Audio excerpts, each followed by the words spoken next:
Before we jump into this episode, I want to take a moment to tell you about the upcoming Texas Woodworking Festival, a 2-day celebration where makers and enthusiasts come together to share their passion for the craft. Join us for a weekend filled with creativity, community, and inspiration. You'll meet tool manufacturers, furniture makers, woodworking clubs, content creators, and more, all in one place with great food and drinks, and of course, all things woodworking. It all takes place in Austin, Texas on September 13th and 14th. The festival features an educational track on Saturday and Sunday, plus a special pre-conference content creator track on Friday, September 12th. There you'll have a chance to learn from masters of the craft like Gary Rogowski, Matt Kinney, Andy Rawls, and Kate Casey, just to name a few. Head to the TexasWoodworkingFestival.com for more details and to grab your tickets. Use the code MWA25 to get 10% off your tickets. I'll drop a link in the show notes. Whether you're a seasoned pro or just starting out, there's something for everyone at the Texas Woodworking Festival. Don't miss it. Hi, I'm Kyle, and on this episode of the MWA podcast, Brian and I are asking Morgan Grove the 5 questions. And if you haven't already, be sure to check out Morgan's interview in episode 568. So welcome back to the show, Morgan. Thank you. Thanks for having me. Now, I did notice it's J Morgan Grove. So what does the J stand for? Jonathan. Jonathan. Okay. All right. Yeah. My, and, you know, so it alternates every other grandson. Well, no. Alternates grandson. So my grandfather was Morgan. But okay. Morgan. Oh, nice. Yeah. That's a cool family tradition. I like that. That's nice. That is nice. Well, before we get into the 5 questions, let's dip our toes in the woodworking news. So we only have a couple items this time, but one of them is a new video that Lost Art Press has making a chair from green wood with Rudy Everett. And we had Rudy on. Boy, it's been a few years, but he is a great guy. And this is a video. It's not a book. It's a total video. And right now, until August 15th, it is $25 for the video. After that, it's going to be $50. But if you've been paying attention to Instagram, they've been doing a lot of little shorts with Rudy going through the process of doing this. But it looks like a fabulous little episode on doing a great vernacular chair. So yeah, it's a great deal too. Half off until, you know, the show's going to come out pretty close to that cutoff date. So, you know, you gotta get on it. That's right. As you're listening to this, then, you know, go over there and pick that up. But even at $50, it's a great deal. Yeah. Next up is Harvey. Harvey introduced a few new tools recently, but one of them is the Sniper drill press. And I'll put a link in the show notes to this. It's actually a video that was done, and it goes over some of the aspects of the new Sniper drill press by Harvey. But basically, it's everything the Nova drill press is, as far as all the electronic gizmos and, you know, where it actually, you know, when you're actually engaging the drill press, it will stop at a predetermined depth and all of this kind of stuff, and you can set it. But the Sniper feature of it is if you make an X on your piece of wood that you're drilling into and you put it on the drill press and you lower the thing, it will calculate where that X is and move the drill over so it intersects that X within, you know, a couple of thousandths error. Yeah, it's like a love child between a Shaper Origin and a Nova drill press. It's about the best way to describe it. I get nervous. I don't know about you. I have 2 drill presses. One is 80 years old. Mm-hmm. The other one is a Jet that I picked up probably 15, 20 years ago. They're rock solid. Mm-hmm.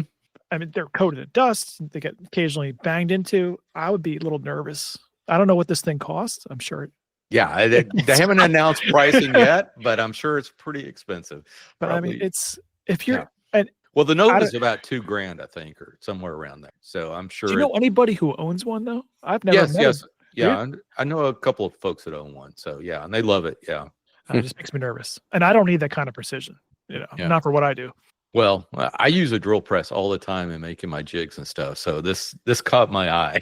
I went, this would be killer to have. But anyway, the other thing is it has, I think if you have your hand in front of it or certain other materials, it'll automatically stop the drill press too. So it's got some safety features built into it.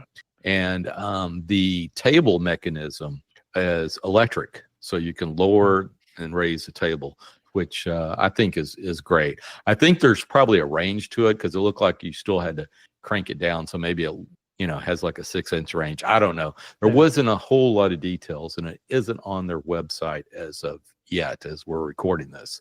So you might want to check into that. But yeah, it sounds like an interesting drill press. Yeah, I mean, if this is where the technology is going, it's going in the right direction.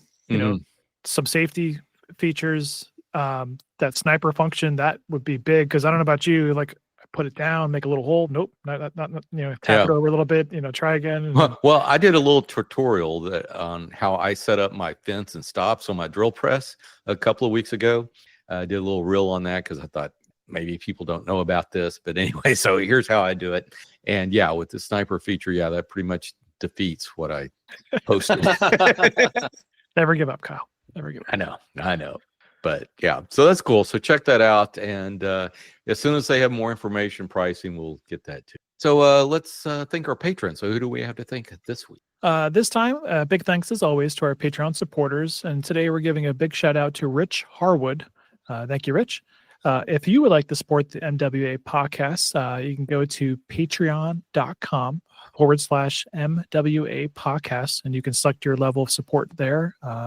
Any amount helps us offset the cost of the show, and we appreciate it very much. Yeah. Thank you so much, Rich. Well, let's move on to 5 questions. Morgan, you ready? I'm ready. Let's do it. All right. First one is, what's your favorite tool? And as always, our limit is 23. In terms of physical tools, I think it's sort of the yin and yang of the marriage of a draw knife and a shave horse. Okay. I just think that, and I'm reminded by friends that a shave horse is just a clamping jig. But you sit down in it and it's like, oh, wow, I feel at home. And there's just so many different things that one can do with a draw knife.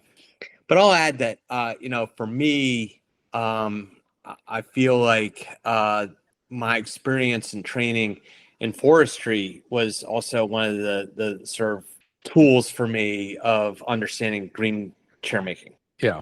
And so I feel grateful that, I have had that background in, like, why do trees grow the way they grow? And that helps you understand, like, why does the draw knife hate you?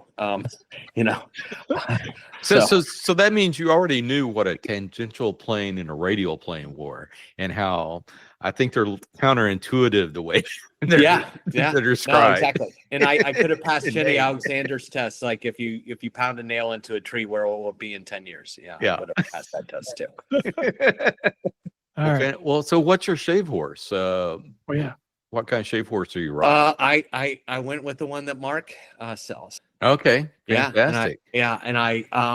I'm not, motor skills sometimes are not strong, so I really appreciate having the Galbert speed adjuster as well, rather than guessing as you put that metal thing through. But I think that the one thing that I would do is make an adjustment. So on Mark, he has that round piece on the head. Yeah, the pin head. Yeah, and so what Eric Canizaro's done is he that's gone, and you just have one side is thinner by an inch than the other side. Okay. So you're shaving, and your piece gets thinner. Rather than having to adjust the head, you just go to the other side. Oh, okay. Yeah, that makes sense. I like that a lot. It is not made from fancy material. Okay. Doesn't need to be. Doesn't need to be. It's just a holding jig. Yep. Mine's made from construction lumber. So yeah, exactly. Mine's out of walnut. I just want to say. Mark made one for me. All right, Morgan. Our second question: who has influenced you the most? Yeah, I'd have to say Kate Swann. Nice. Who runs the Florida School of Woodworking. I first started in my journey of self-education, taking a class there and then another. And Kate is super knowledgeable, super skilled, and has a way about her. And, over time, we've become friends, and she has treated me with kindness, and I've had, all sorts of questions, and she's always made time, Oh, she is a And lovely person. Yeah. yeah, I've spent a lot of time with her too. Yeah. So, mainly at shows and events and stuff. But yeah, she's wonderful. And we had the fire at the sawmill, and she texts me. She's like, "Are you all right?" I was like, "Come on, Kate. I think I'm fast enough that I could have run away." But she's just a very special person, and has always shared and taken time to help me. And I wouldn't be where I was without her. Nice. Great. Well, what is your white well? In other words, one thing you haven't made but always wanted to. So I have something, and it's a little bit. It's very specific. So I'm Quaker, and Quakers, when they get married, have what's called a self-led wedding. Okay. So you're in a meeting house, and the two people to be married are sitting at the front of the meeting house, their elders behind them, and your family, and it's everything's silent. And then the two people to be married wait for that moment, which is unspecified. It's one of the mysteries of life. And they stand up and they exchange vows. Okay. Then they sit down, and then people in the meeting. Now is this planned that this is going to be the wedding ceremony and stuff like that? Okay. Yeah. Okay. And they know what their wedding vows are. Okay. They have to do it from memory. Yeah. Okay. And then people can stand up and say why they think you should get married. It's the opposite of if anyone wants to object to this marriage. It's people can stand up, and so you're sitting there, and you're just taking it in. And where I'm going with this is I really want to design what I would call a marriage bench or a wedding bench. Oh, nice. Where you would be sitting there. Yeah. And I took a class with design class with Pete Galbert, and so we were working out. So this would be a settee, and working out how the spindles would interweave and the comb would interweave, the crest would interweave, and he's like, yeah, we're not pushing it hard enough. And he said, okay, well, so in my case, say your name, and he recorded it. We recorded it, and then he's like, say your wife's name. We recorded that. And so then we bent the crests, two interweaving crests that was the sort of the shape of the names. Mm-hmm. The sound wave? Yeah, like sound wave. Oh, that's cool. Wasn't that cool? And so so I want to, it doesn't require that people get married in the Quaker tradition, but this idea that you could do marriage settees, marriage benches, that would have literally you and your spouse's names in it, right? And then sort of it would, and then symbolize the marriage. So that's my white whale, is to develop, to make benches, settees like that. Yeah. Have you seen those settees where they? It's basically two chairs, but the conversational settees where they face each other. Oh, the love chair. Yeah. So that might be kind of interesting. I don't know how you would weave that in there, but yeah. Well, but so if you talk to psychologists, they say that the best way to have conversations with people, either easy or hard, is actually not to look at them. Oh, okay. Yeah, that makes sense. Your best conversations are when you're driving or you're walking, and you're looking forwards. You're not looking at each other. Mm-hmm. So I don't know. That may be the divorce bench. Where you have to look at each other. Yeah. But this is something it breaks apart into two separate chairs. Yes. Yeah. Right. But this is something that I'd like to play around with, and this idea that it symbolizes where I like Pete's idea, but this I'm really interested in this idea of how does, just like your example, Kyle, it's how do you develop two-person seating that symbolizes some sort of union. Yeah. Mm-hmm. Right. Yeah, exactly. So yeah, that is interesting. Okay. That's different. It'd be a neat concept to see come to fruition. Yeah. So at the moment, I have nothing except for an idea. Yes. Well, I have the shapes that that we worked out in the design class. Now that's why I got to practice more settees. Yeah, exactly. Okay. Awesome. All right. Question 4 is, what is your number one tip for fellow woodworkers? So, this comes out of my other job where we were doing a lot of data science. I always take the approach in the shop that there are three of me's in the shop. There's past me, there's present me, and there's future me. And so when I can't find something, or I'm trying to remember, gee, how do I build that? I'm like, well, how would past me have built it, or where would past me have put it? That's a great That's a great approach. And then present me, when I'm cleaning up the shop, I'm like, okay, I don't want future me mad at me. So I need to like write things down, take notes, put away things so that future me can find them. Yeah.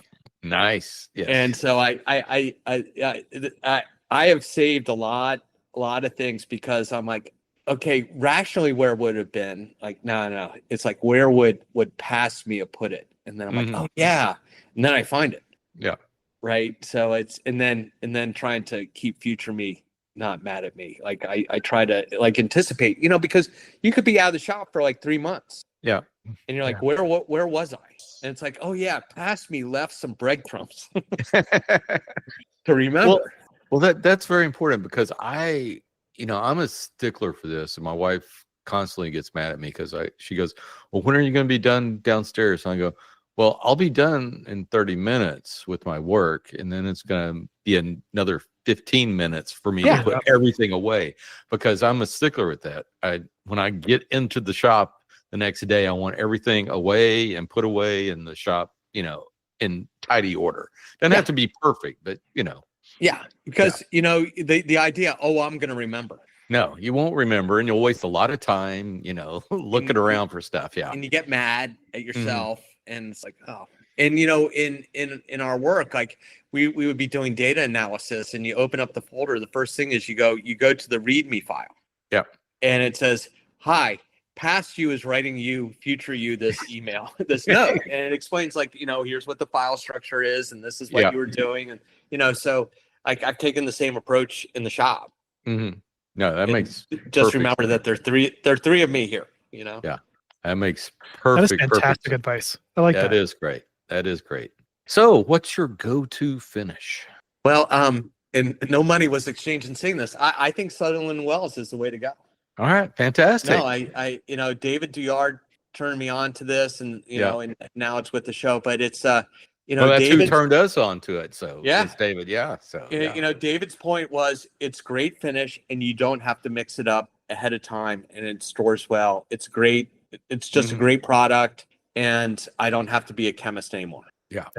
Exactly. So no, that's what I go with as a finish. And Chris Schwartz has been writing about this new way to make milk paint. I think that's going to be really interesting. But in terms of putting a finish on top of it, and the fact that you could have things that will hold up, they have finishes that'll hold up outside. Mm-hmm. That's a game changer too. So you have some choices. So that's what I go with. Yeah. We should remind everybody, if you are going to buy some Sutherland Wells, use code MWA25. Get you 10% off your first order. Yeah. Link in the show notes. Yeah. No, it's the bomb. Yeah, it is. It is a great finish. And that's how we got turned on to it, is because I was like, okay, I've tried so many finishes, and I was going, okay, I'm going to try David Duyard's finish. I'm tired of doing all this Osmo and, all this kind of stuff. I'm going to go back because I was never satisfied with the results. And I was like, okay, I know David was mixing his own, and he had real tung oil and, mineral spirits. And I was like, what varnish is he using? So I called David up and go, David, what varnish are you using? He goes, I'm using Sutherland Wells. Yeah. So, yeah. Well, and Pete Galbert has his recipe for what to use, but again, it's like, okay, now he's using Sutherland Wells too. Right. And so I went to Sutherland Wells because I was like, David, I was like, I got to get out of this jam of like having to mix all this stuff up. And it's great. Yeah. Fantastic. Well, with that, where can folks find you on the interwebs? Yeah. So on Instagram, it's Park and Storm, PARKEANDSTORM. And then my old Instagram, which I still use, is Urban M Grove. And then also on the internet, on my website is parkandstorm.com and spelled just the same way. And those are the two places to find me, or come and take a class at Yale. Yeah. Well, fantastic. Exactly. Well, let me sign up. I'll see if I can get through the admissions, I'll talk to people. And I can do your pre-read, Kyle. We'll be all right. Yeah. We'll go to the we'll go to the Yale Furniture Collection too. Exactly. You guys got to come up. Hey, I get up there periodically. I might take you up on that. Yeah. No, that would be great. It's a fantastic place, and the people who run it are just really gracious and take the time. Yeah. You need to do that, Brian. You absolutely need to do that. Well, and Yale is one of the schools my daughter's thinking about trying to get recruited to. So we'll see. Good. That would be exciting. Yeah. That would be, she can Pray major for the full ride, brother. Yeah. No kidding, buddy. I got one that just decided to go to Vanderbilt. I wasn't ready for that. And the other one, the younger one, is now in a private school, purely for either academics and sports. She was recruited for sports, so we'll see. Well, good luck to you, Brian, there, and I'm gonna be working at Home Depot any day, but yeah, be his third or fourth job. Well, Morgan, thanks so much for coming on the podcast. It's been truly wonderful having you on here, and you say you learned so much from our podcast, but I think we learned a lot from you today. So that's fantastic. Yeah. That's very kind. Thank you, guys. And it was truly a pleasure to spend this time with you. All right. Thank you. Enjoyed it. Thank you. And that just about wraps it up for this show. If you haven't already, please subscribe to the show on the podcatcher of your choice. Just search for the Modern Woodworkers Association. And while you're there, please leave us a review. You can follow us on Instagram at MWA_podcast. And if you'd like to support the podcast, go over to patreon.com/MWA podcast. But the best thing you can do is tell a friend. Word of mouth goes a long way in sharing our discussion.